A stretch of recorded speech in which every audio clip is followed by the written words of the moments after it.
And first rule is addition. And first rule is addition. Here it means that a true hypothesis implies that the disjunction of that hypothesis and another are true. That means if we have a true hypothesis, means there is a statement which is true and we just denote it as P, and when this P is true, then we have concluded that P or Q may be some any other statement, whatever it may be, then P or Q will be true. If P is true, a certain hypothesis P is true, then P or Q will be true. Okay, we already study about the truth table. From that truth table, we know that when both the propositions are false, then only that compound proposition P or Q is false. Okay, from that rule, we can make an assertion, make a rule, that addition rule, which implies that the disjunction of that hypothesis, which is a true hypothesis, and another are true. Clear it? Okay, we can represent it in this way. P means P or Q, or P conditional P or Q.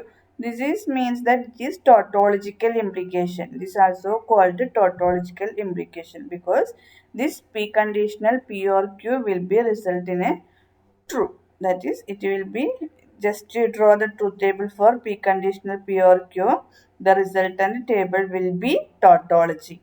That is, it is also called a tautological implications. Okay. Next rule of inference is simplification.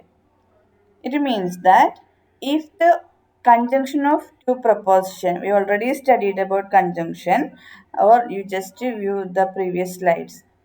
Okay, if the conjunction of two proposition is true, then each proposition is true. Means that in P and Q, it is a conjunction of two proposition. If P and Q is true, then it means P will be true and Q will be true. In the truth table, we know that when both values are true, then only P and Q is true.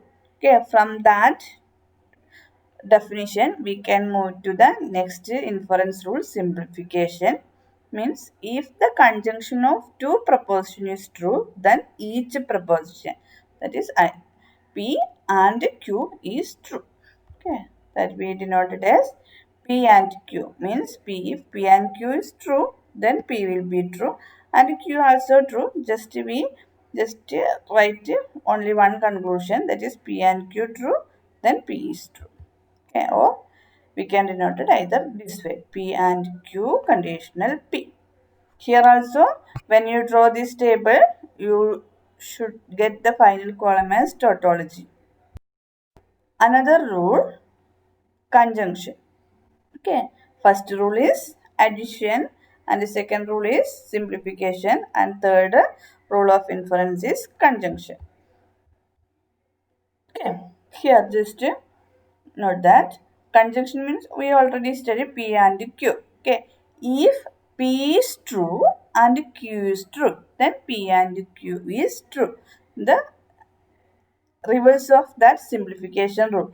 That is, if P is true and Q is true, then we know that P and Q is also true. From the definition of conjunction itself, we know that if P is true and Q is true, then P and Q is true. We just note that here that bracket implies this is symbol P will be true and symbol Q will be true. The P and Q is true. Next rule is modus ponens. Next modus ponens. Just listen that if a hypothesis and implication are both true, the implication means conditional statement. This an implication is another name of conditional statement. If a hypothesis and implication, right?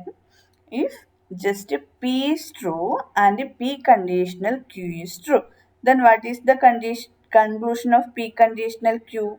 If P, then Q and then P will be the premises and Q will be the conclusion. Okay, then Q is the conclusion, then Q is also true.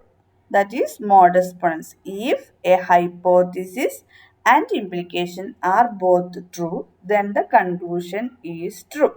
Here P is a hypothesis and another conditional or implication statement is P conditional Q. Here Q is the conclusion. So whenever P and P conditional Q are true, then the conclusion Q also true. That is the third rule modest ponens. No, sorry, fourth rule modest ponens. Okay, we have also denoted in this way. Next inference rule is modest tolerance. Just listen here. Just a reverse of modest ponens. If a conclusion is false, okay, if a conclusion is false and its implication is true, then the hypothesis must be false. If the conclusion is false and its implication is true, then the hypothesis must be false. Okay, what is the conclusion here in P conditional Q? The conclusion is Q. Okay, what is the negation? That is, its conclusion is false. That means its negation will be true. That is, we take it as negation Q. Here, the rule is if the conclusion is false, that is, Q is false, then there is only chance that negation Q is true. Thus, we take it as negation Q and P conditional Q. Then, what will be the result?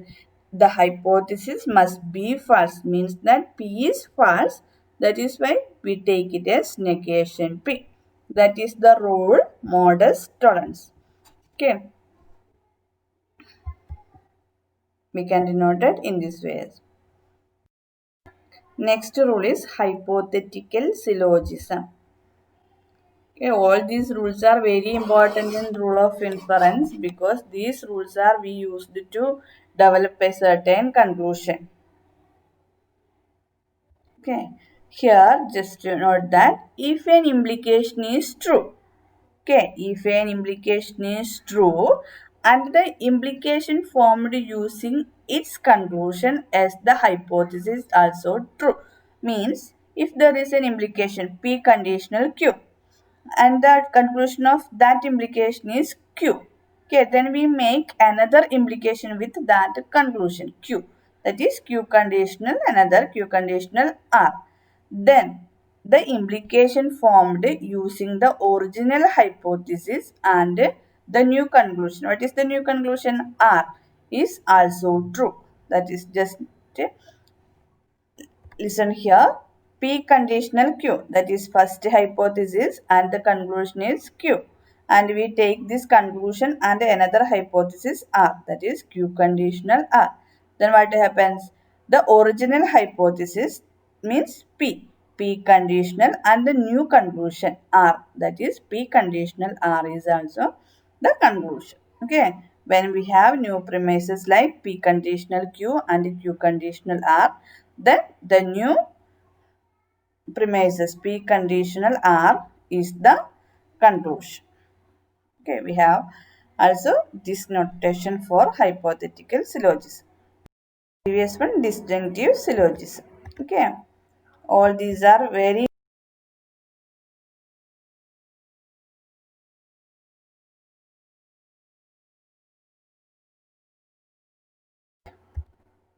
and we can use these rules of inference to make new conclusion. Okay, here some of valid arguments P1, P2, etc. Pn and the conclusion is Q. Okay, when this okay, just we have an example. Let P be the proposition. It is Monday, and P conditional Q is if it is Monday, I have discrete maths today. Just telling about the timetable. It is Monday, that is the first statement P. Then P conditional Q means if it is Monday, I have discrete math today. Here, both these two statements are true. Then by modest ponens, we can say P and P conditional Q are true. Then Q is also true by modest ponens. What is the rule say? If the hypothesis is true and also the implication are true, then the conclusion is Q. Then here, what is the conclusion? I have discrete math today. Here we have given two premises. It is Monday, and second, if it is Monday, I have discrete math today. So we have concluded that I have discrete math today. It is using modest pronouns. P and P conditional Q implies Q. Q is the conclusion. That is, we can conclude I have discrete math today. Clear it. Another example. Okay, this is how we use the rules to derive a conclusion. Here we have given a statement, I don't have discrete math today. Here it is a negation statement, means negative statement. So we should take a negative proposition, that is negation Q. Okay, why we take negation Q? Because when the negation statements are arise, we clearly just look out our mind and we can analyze that there is only in modest tolerance there is negation statements are used.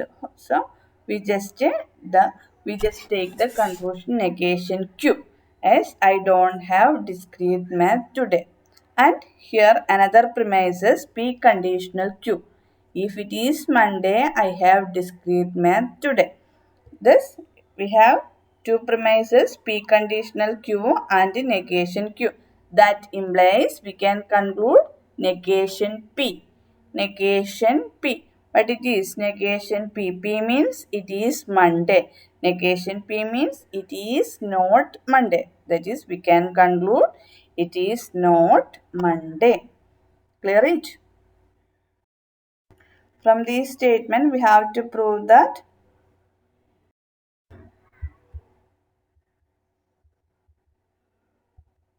Randy will not get the job means negation R.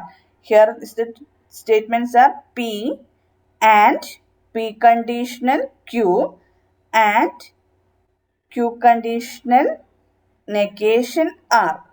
Q conditional negation R implies R. Here, implies negation R from P and P conditional Q and P conditional negation R results negation. Another rule, conjunction. Okay, first rule is addition and the second rule is simplification and third rule of inference is conjunction. Okay, here just note that conjunction means we already studied P and Q. Okay, if P is true and Q is true, then P and Q is true. The reverse of that simplification rule. That is, if P is true and Q is true, then we know that P and Q is also true. From the definition of conjunction itself, we know that if P is true and Q is true, then P and Q is true. We just note that here that bracket implies this is symbol P will be true and symbol Q will be true. Then P and Q is true.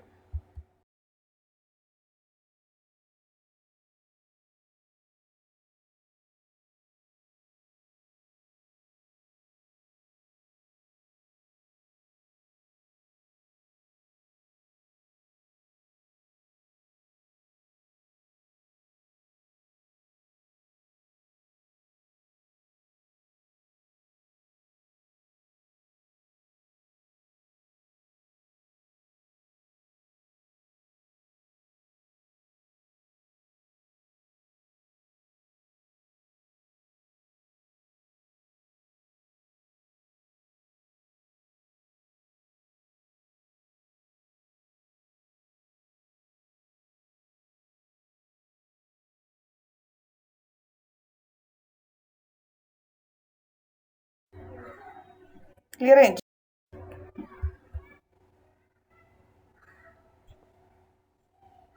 Okay, next, rule of inference for quantified statements. We have already discussed about quantifiers, and we have rules of inference for that quantifiers also. Okay, first one, universal instantiation. Universal instantiation means for all x p of x.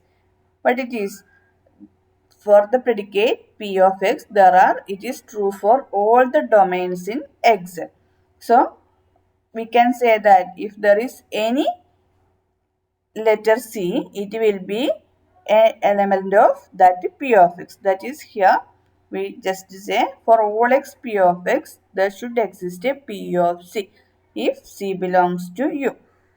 Okay, that is from the definition of universal quantifier. Also, another one, universal generalization. That means if there is an arbitrary C belongs to U, then for all x, x belongs to P of x is also true.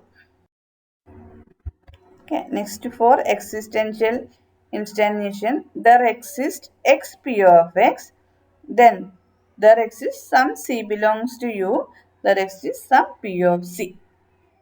Okay.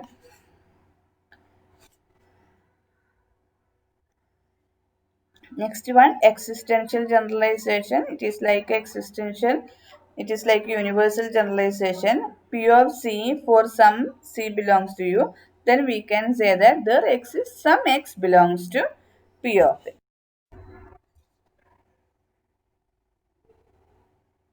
Okay. Now we have to discuss more about in the next video.